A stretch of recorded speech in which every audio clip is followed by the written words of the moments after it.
פלסטינים שברחו ממדינותיהם וכבר הוכרו בישראל כפליטים חוקיים.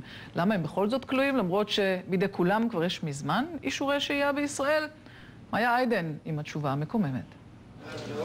במשך חודשים כלואים בבתי הכלא בישראל אנשים חפים מפשע. הם לא פושעים, לא עבריינים. הסיבה היחידה שהם כלואים היא בירוקרטיה. I'm in prison now. I don't know when I'm going out. They just keep me here. איוב נמצא כבר כחודש וחצי בכלא מעשיהו, למרות שלמעשה הוא אדם חופשי. כמוהו כלואים עוד כ-200 פליטים במתקני המשמורת בארץ, גברים, נשים וילדים, לכולם אישורי שהייה ועבודה מתוקף היותם פליטים של האו"ם. ולמה הם כלואים?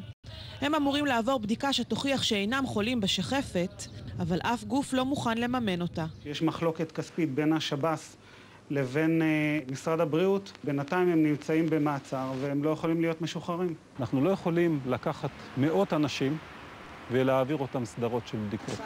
אני לא יודע איך אפשר לשייך את זה לשירות בתי הסוהר.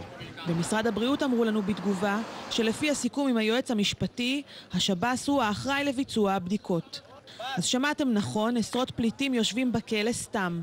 חלקם נמצאים שם כבר חודשיים, ולאף אחד לא ממש אכפת.